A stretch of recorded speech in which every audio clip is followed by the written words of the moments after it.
حبايب قلبي طلاب تانية اعدادي، ازيكم عاملين ايه؟ طبعا النهارده ان شاء الله باذن الله هنلم مع بعض مراجعه شهر ابريل. طبعا الامتحان خلاص على الابواب، وانا عارفه ان انا اتاخرت جدا، حقكم عليا، بس انا كان عندي حاجات كتير جدا بعملها فعشان كده اتاخرت، يعني ما منعنيش عنكم غير الشديد القوي والله. فيلا بينا نبدا ان شاء الله. هنحل مع بعض التدريب الشهري، وبعد التدريب الشهري انسى ان يجيلك اي سؤال من بره التدريب الشهري.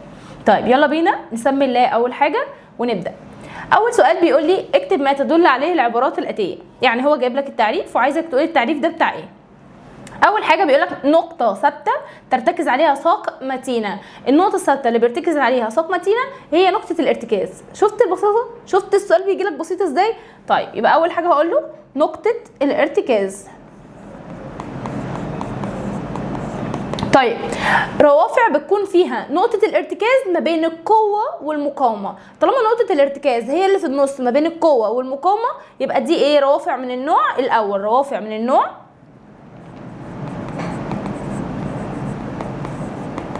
الأول. طيب يبقى أنا كده عرفت معلومة حلوة قوي، نقطة الارتكاز في النص ما بين القوة والمقاومة يبقى دي روافع من النوع الأول. طيب عندي القوة هي اللي في النص ما بين المقاومة ونقطة الارتكاز يبقى دي روافع من النوع الثالث. عندي المقاومة هي اللي في النص ما بين القوة ونقطة الارتكاز يبقى دي روافع من النوع الثاني. طيب روافع بتكون فيها قوة ما بين المقاومة ونقطة الارتكاز دي روافع النوع الثالث، روافع من النوع الثالث. طيب روافع بتكون فيها المقاومة هي اللي في النص ما بين القوة ونقطة الارتكاز دي روافع من النوع الثاني. اتفقنا؟ يبقى عشان ننهي الجزء بتاع الروافع وتعريفات الروافع، لو نقطة الارتكاز هي اللي في النص ما بين المقاومة ما بين القوة دي روافع من النوع الأول. طيب لو نقطة لو المقاومة هي اللي في النص ما بين القوة ونقطة الارتكاز دي روافع من النوع الثاني. طيب لو القوة بقى هي اللي في النص ما بين نقطة الارتكاز والمقاومة يبقى دي روافع من النوع الثالث. طيب بيقول لي المسافة ما بين الثقل الممثل للمقاومة ونقطة الارتكاز، طالما قال لي مقاومة يبقى ده ذراع المقاومة،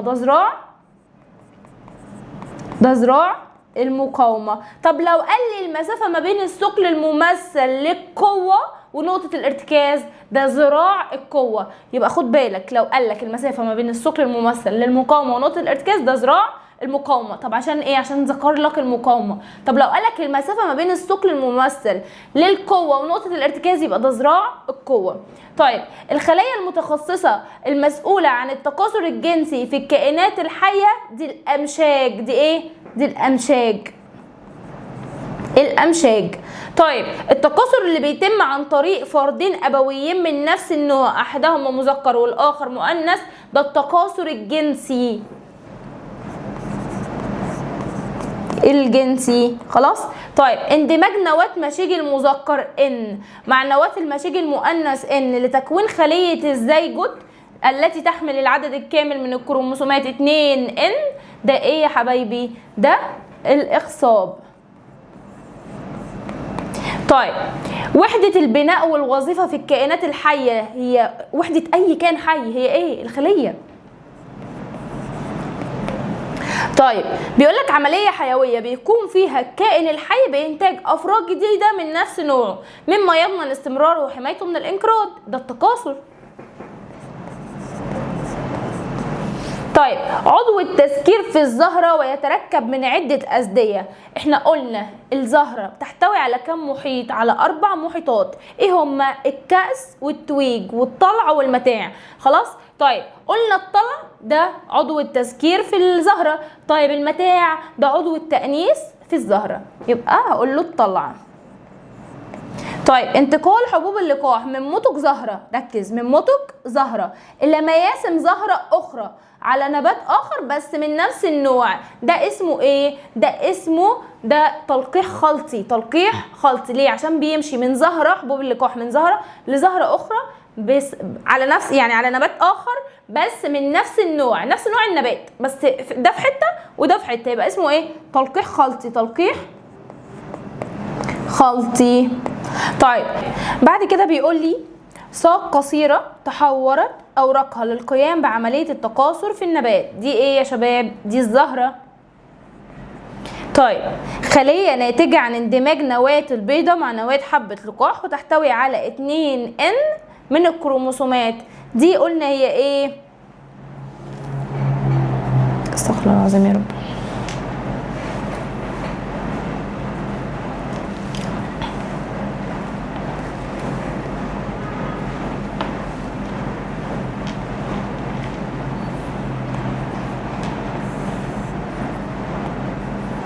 خلية ناتجة عن اندماج نواة البيضة مع نواة حبة لقاح تحتوي على 2 N من الكروموسومات، ده الزيجوت.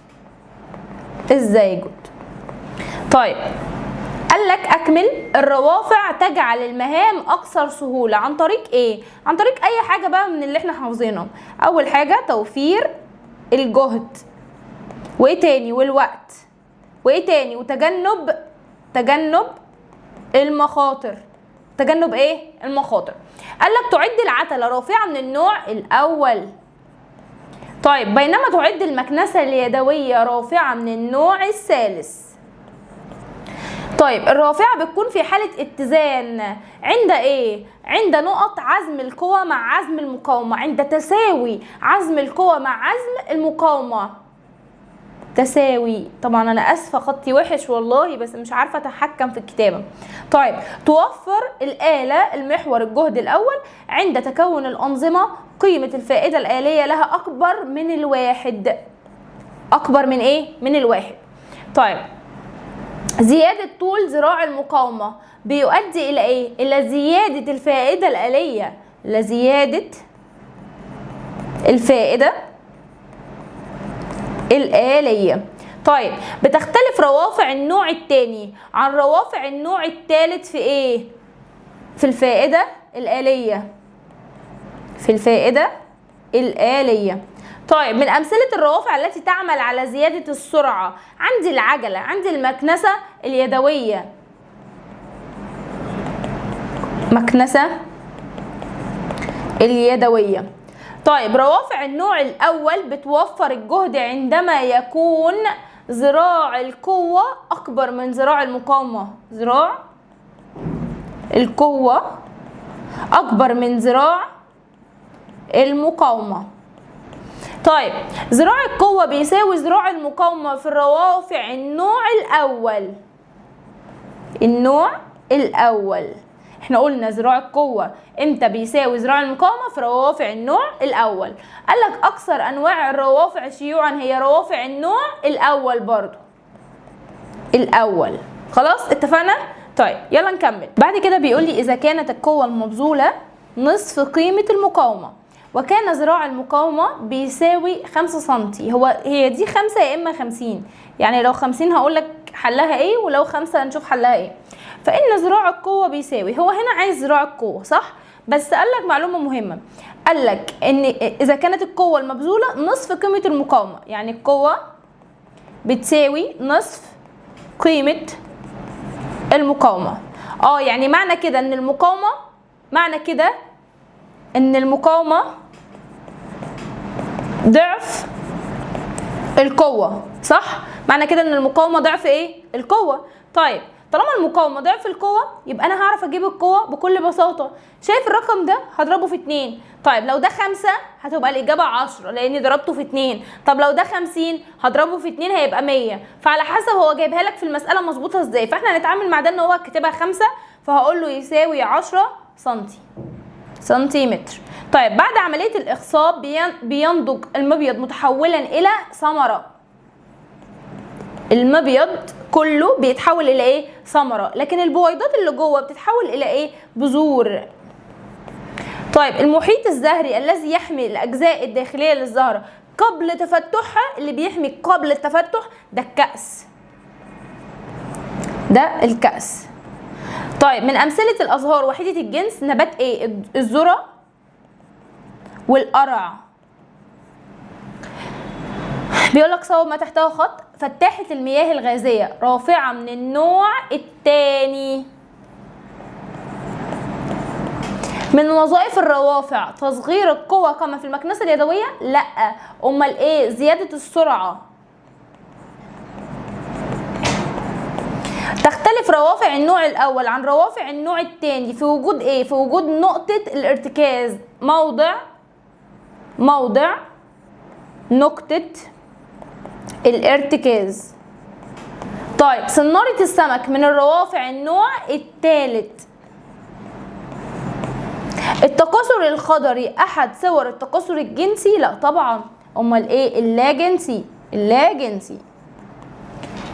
تحتوي خلايا الامشاج على العدد الكامل من الكروموسومات؟ لا طبعا. امال على ايه؟ على نصف العدد.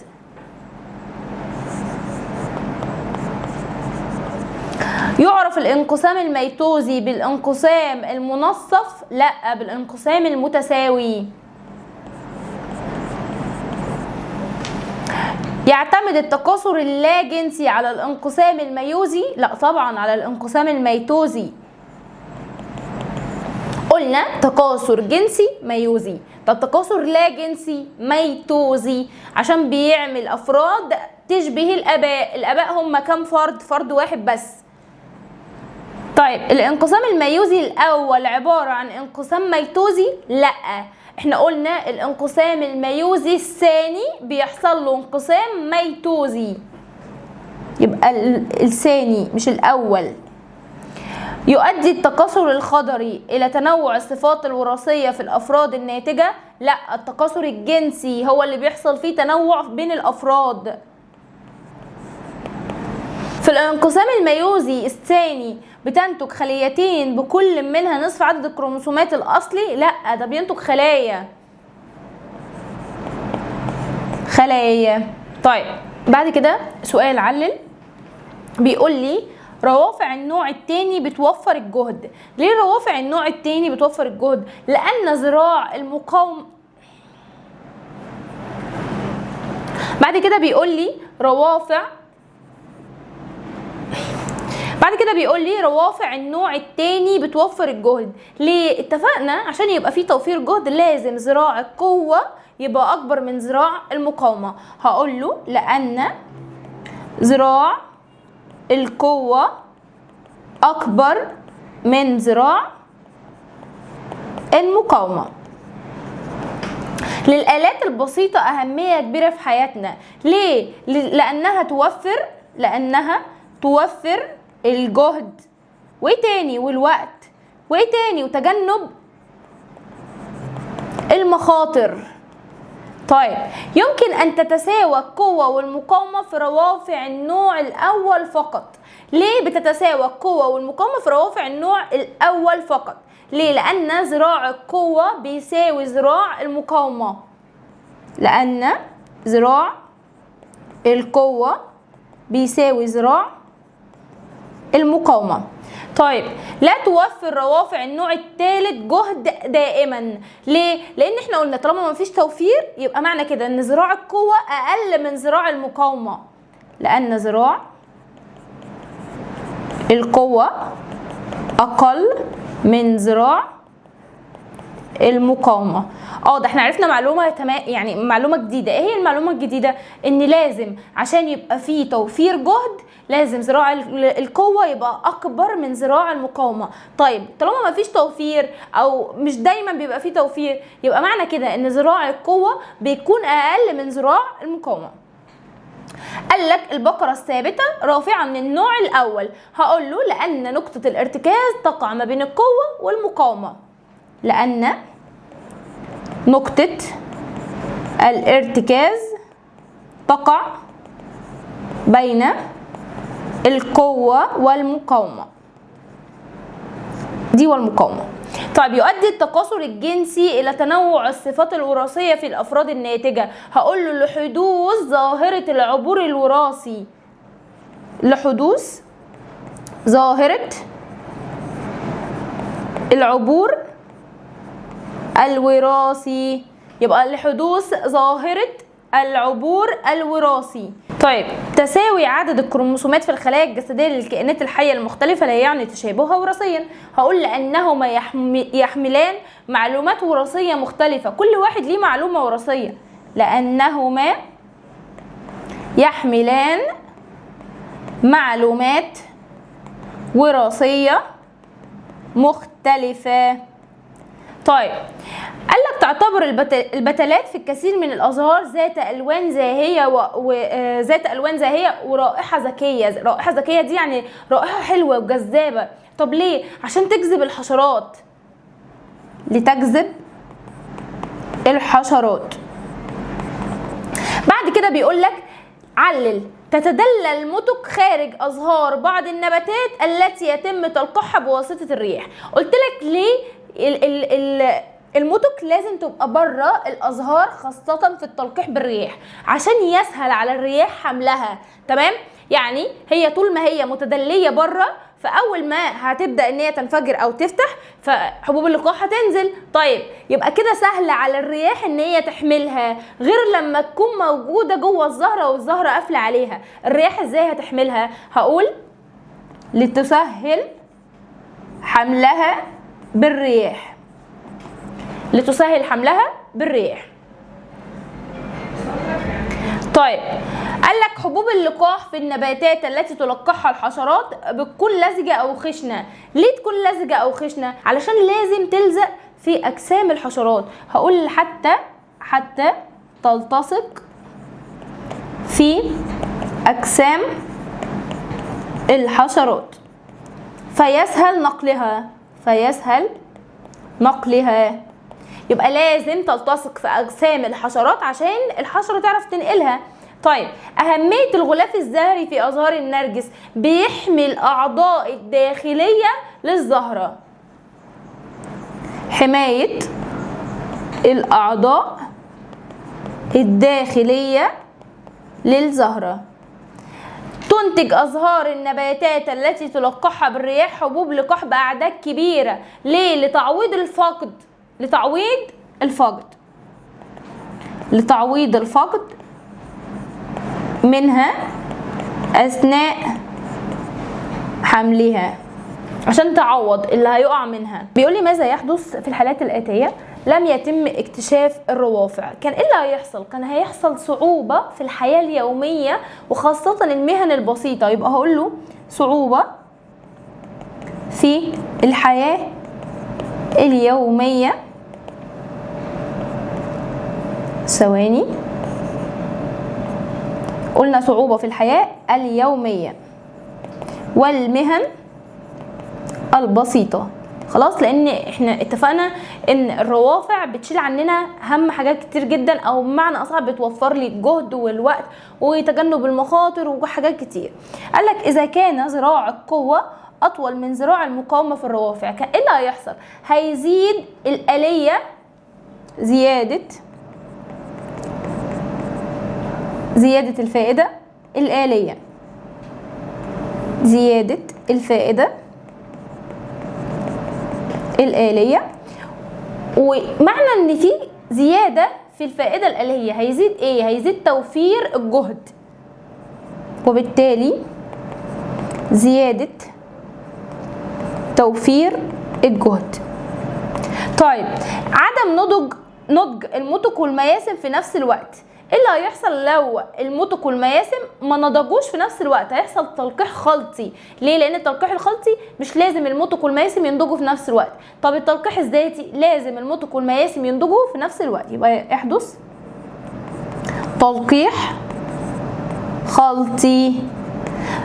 سقطت حبة لقاح على ميسم زهرة من نوع آخر، لن يحدث إخصاب.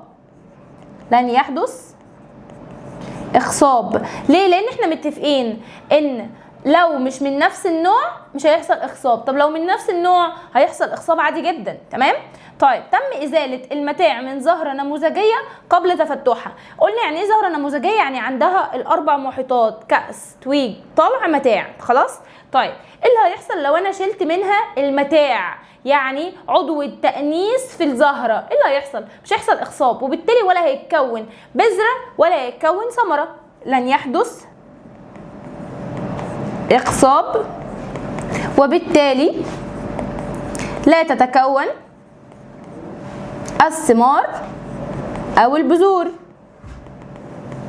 طيب بعد كده بيقول لي قارن بين روافع النوع الاول وروافع النوع الثاني والثالث من حيث التعريف وذكر مثال وتوفير الجهد. طيب روافع النوع الاول قلنا هي روافع تقع نقطة الارتكاز بين القوة والمقاومة.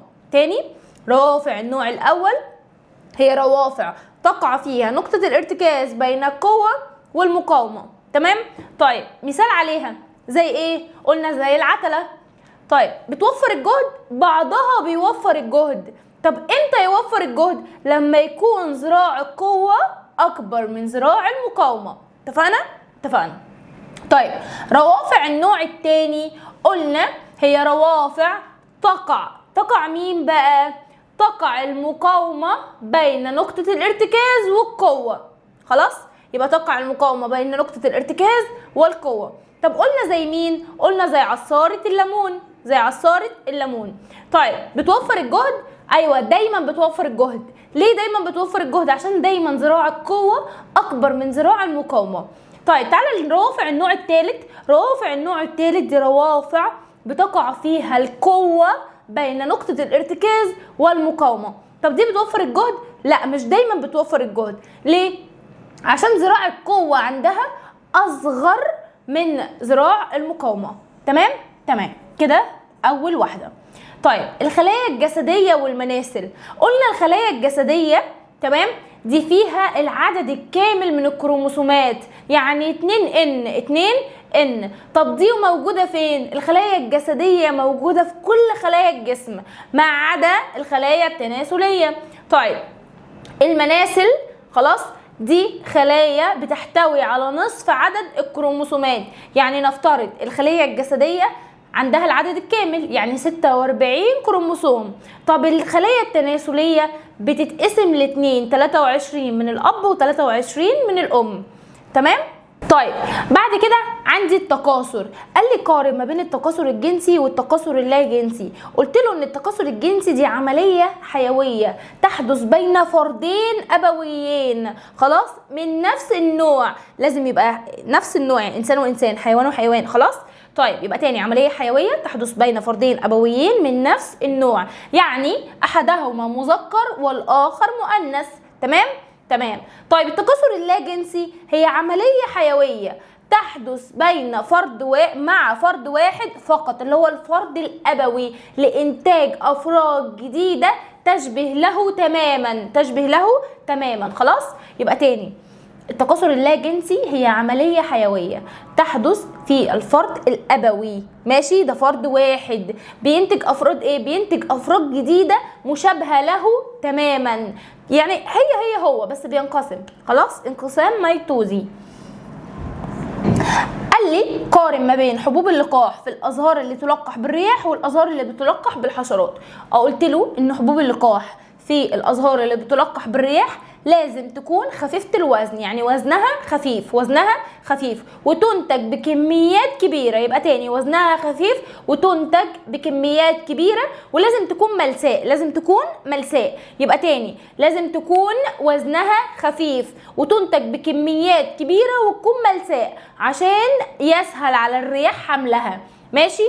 طيب حبوب اللقاح في الازهار اللي تلقح بالحشرات لازم تكون لزجة وخشنة. ليه؟ عشان تلتصق في اجسام الحشرات.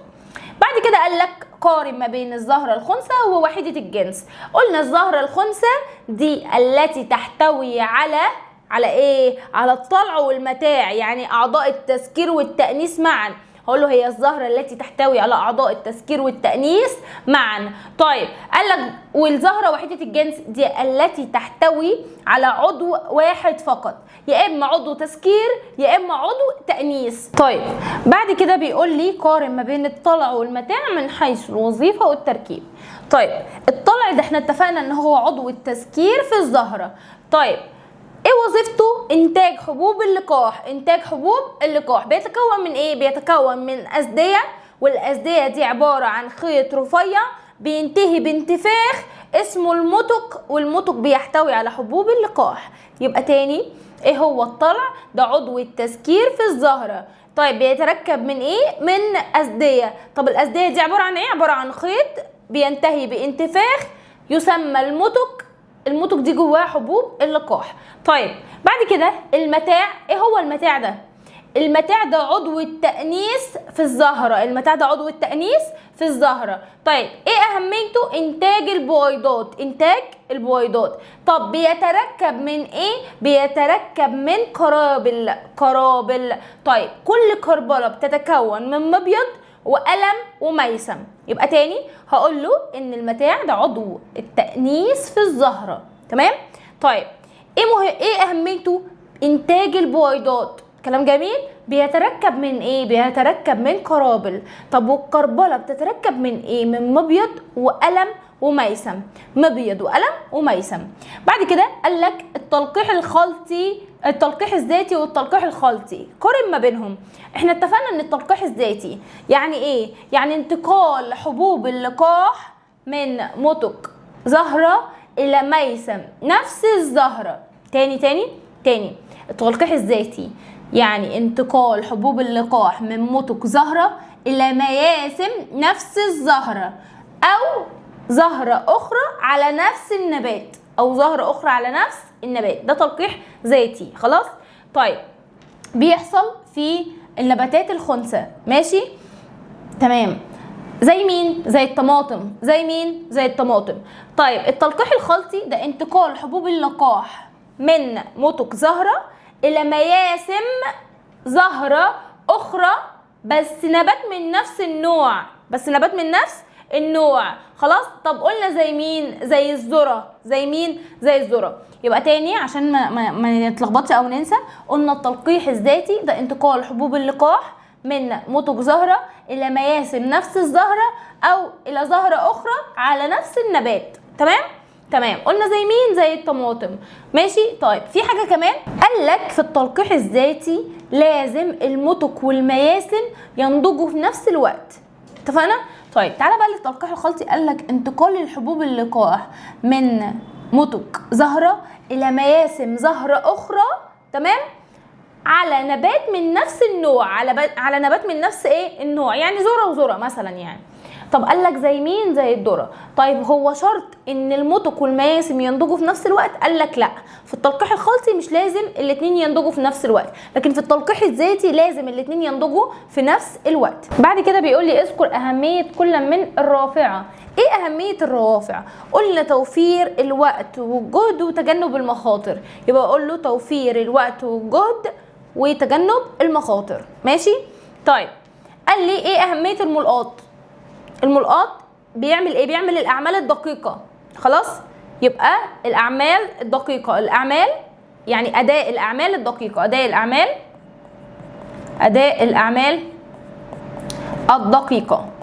العتلة، ايه اهمية العتلة؟ قلنا زيادة القوة، زيادة القوة وتوفير الجهد، زيادة القوة وتوفير الجهد،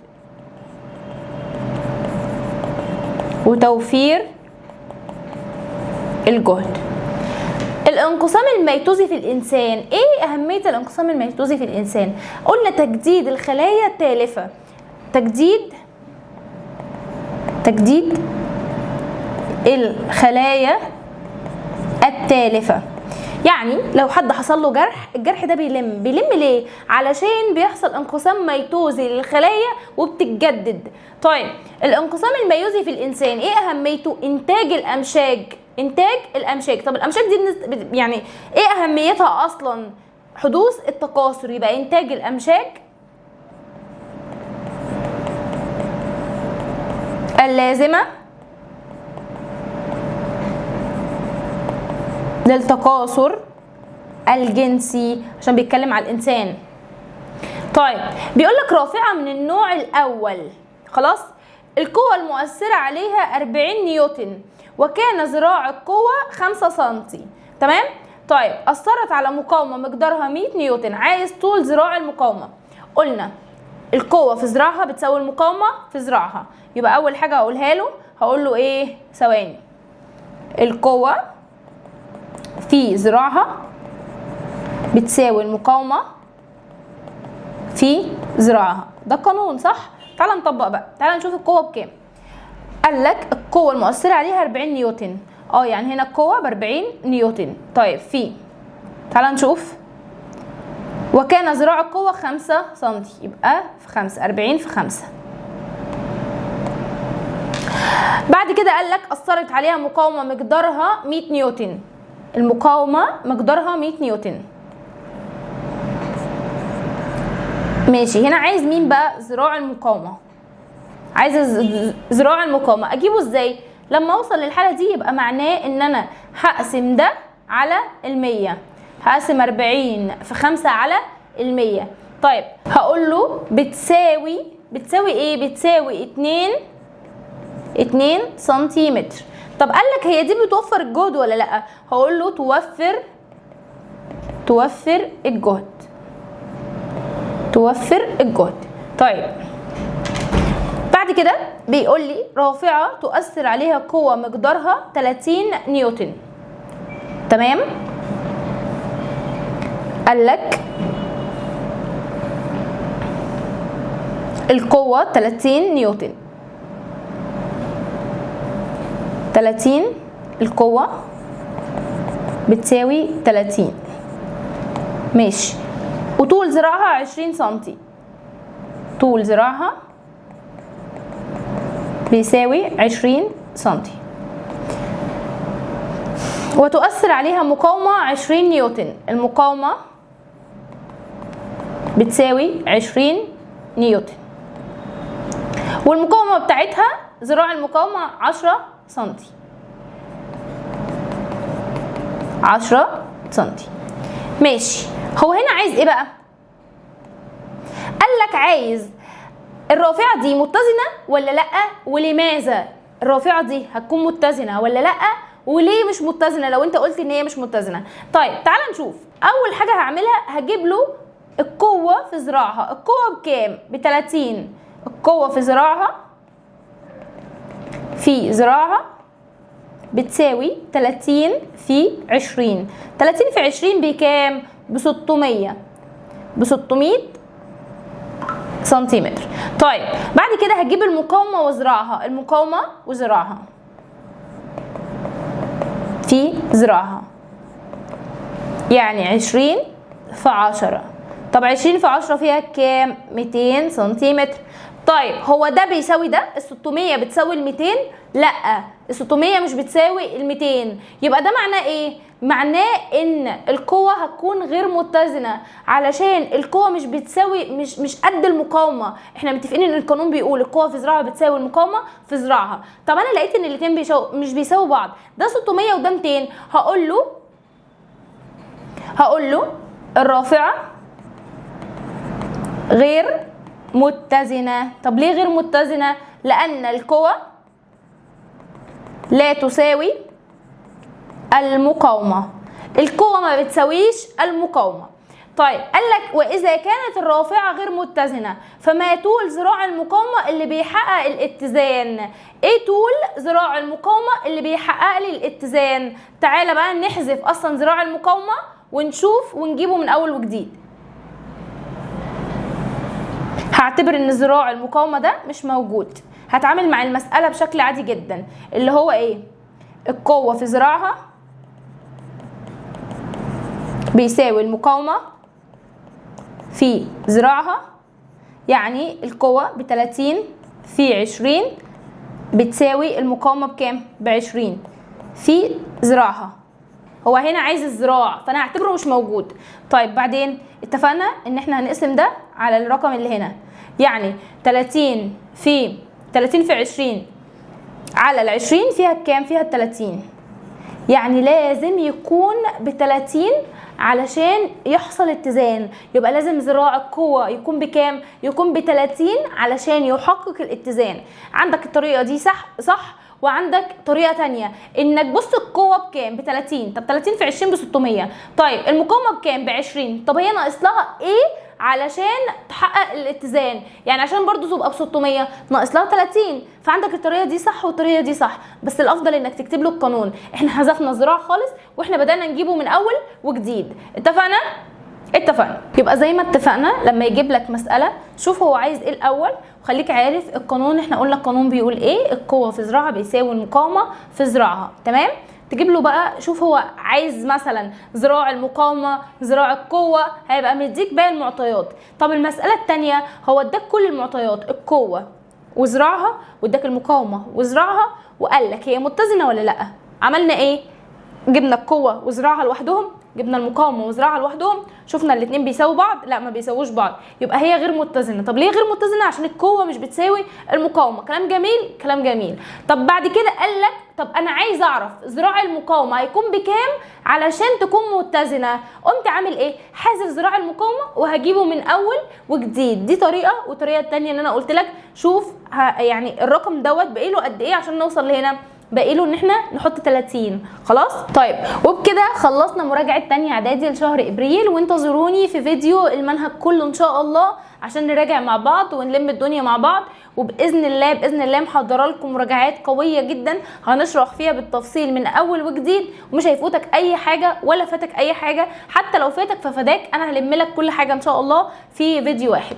والسلام عليكم ورحمه الله وبركاته. باي باي.